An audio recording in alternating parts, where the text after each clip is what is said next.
세상은 아는 만큼 보입니다. 변화하는 세상에 발맞춰 살아가려면 공부해야죠. 19는 알고 싶다. 19 알고.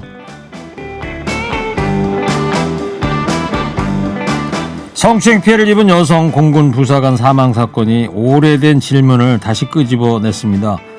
군사법원이라는 거는 왜 있어야 하는가? 전시가 아닌 평시에 군사법원이 있어야 하는가? 오늘 19알고에서는 그 질문에 대한 답을 한번 찾아보겠습니다. 군 법무관 출신 법조인이죠. 박지은 변호사 전화 연결되어 있습니다. 안녕하세요. 네, 안녕하세요. 박지훈입니다. 오랜만이에요. 예, 오랜만입니다. 예. 이승엽입니다. 예, 안녕하십니까. 이승엽입니다. 예. 자, 그 군검사, 군판사를 지내면서 군복무를 한 10년 동안 했었죠, 박지은 변호사가. 맞습니다. 육군 소령으로 전역을 했었고요. 네. 군법무관 하면서 뭐 주요 군검사 아니면 군판사 일들을 오래 했었습니다. 전 대위로 예편한 줄 알았더니 소령 예편이었어요? 소령입니다. 예, 예. 그렇구나. 예, 알겠습니다. 예, 소령님. 네. 네, 네. 자, 본격적으로 한번 질문을 한번 드려볼게요. 군사법원, 그 뿌리가 미 군정 시절 올라간다는데 언제 어떻게 만들어진 건지 좀 설명 좀 해주세요. 네, 군사법원이 지금 말씀하신 것처럼 미 군정 때부터 얘기가 됐고요. 근데 미군 같은 경우는 전 세계적으로 움직이다 보니까 그 미군 본토 가서 재판을 하거나 이런 일이 좀 어렵습니다. 네. 그러다 보니까 그 부대 내에 법원을 두고 그게 군법 회의라고 예전에 했었는데 그때 그런 것들을 참조해가지고 2차 헌법 1954년도에 군법 회의에 근거를 뒀었고요. 그리고 그 이후에 계속 있다가 이제 1987년 헌법 개정할 때 군사법원이라는 걸 헌법상 근거를 뒀습니다. 네, 그렇게 된 거군요. 그러니까 군법 회의였다가 이제 군사법원으로 바뀐 거다, 이름이? 네, 맞습니다. 그러면 군사법원이 왜 필요한 겁니까? 일단 지금 좀 말씀드린 것처럼 미군 같은 경우는 이 본토에 부대가 있긴 하지만 대부분 전 세계에 부대가 펼쳐져 있습니다. 그래서 만약 사고가 나가지고 재판을 해야 된다면 본토에 돌아가서 재판을 한다면 이게 문제가 생길 수 있기 때문에 부대가 움직이는 곳에 다 군사법원이 존재합니다. 수사기관도 존재하고. 그래서 그것 때문에 사실 만든 건데 우리가 지금 분단 상황이 좀 길어지다 보니까 미군 제도를 참조해가지고 군사법원을 둔 건데 이거를 좀 오랫동안 좀 유지하고 있다고 봐야 될 것 같습니다. 그렇군요. 그러니까 미국 영화, 서부 영화 같은 거 보면 뭐 연방법원, 뭐 순회 판사다 그래가지고 이렇게 역마차 타고 막 돌아다니고 그러는 장면 나오잖아요. 그런 데서부터 비롯이 된 거군요. 그러니까 그렇죠. 그거랑 비슷하다고 봐야 됩니다. 네. 예. 그런 미국의 문화, 법원 문화가 우리나라에도 이제 이 군사법원으로까지 연결이 된 것이다. 그런 게 있군요. 네네. 자, 그러면 우리나라 같은 경우도 미군을 많이 따라 했으니까요. 그렇죠. 예. 가해자가 군인일 경우에 그러면은 무조건 군사법원에서 재판을 받아야 합니까? 네, 맞습니다. 예를 들어 피고인이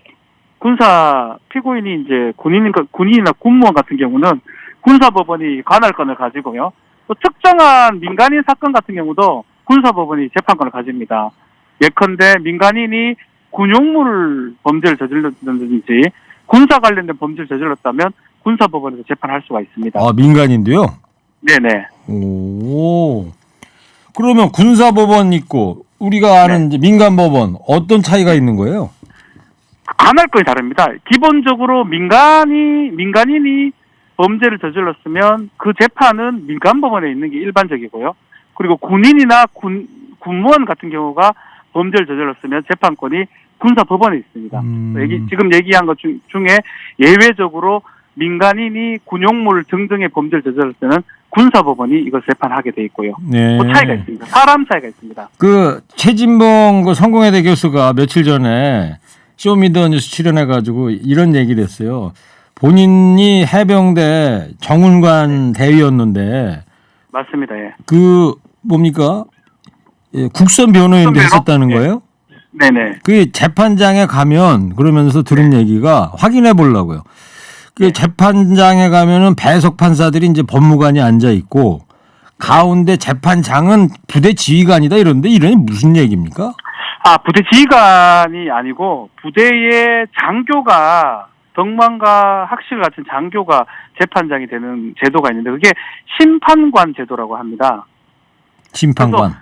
예, 군판사가 있긴 한데 군판사 재판을 진행을 하는데 그 중에 재판하는 중에 재판장을 일반 장교를 두는 경우가 있어요.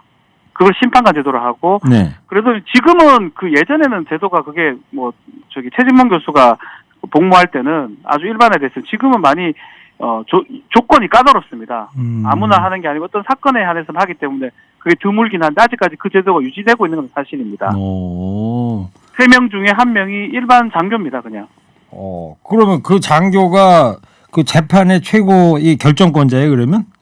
그렇죠. 왜냐하면 그 군판사들은 계급 자체가 뭐 대위 아니면 소령인데 그 장교 같은 경우 중령 이상이 많기 때문에 만약 그렇다면 그 사람이 재판장이 되고요.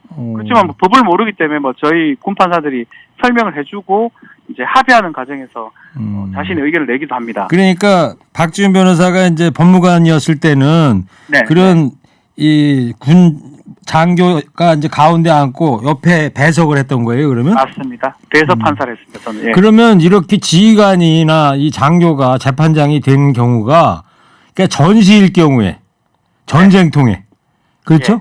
그래가지고 지휘관이 재판장이 된 건가요? 그렇죠. 지휘관 같은 경우는 조금 다른 제도인데요. 지금 말했던 건 심판관이고 일반 장교가 재판장이 되는 제도고 지휘관 같은 경우는 판결 선고가 된 거를 갖고 깎아줄 수가 있습니다. 이게 간할 간의 확인 조치권이라 하거든요. 오. 판결 선고로 징역 2년 받은 거를 뭐 1년만 합시다라고 할 수 있는 권한이 있습니다. 지금도 그래요, 그게?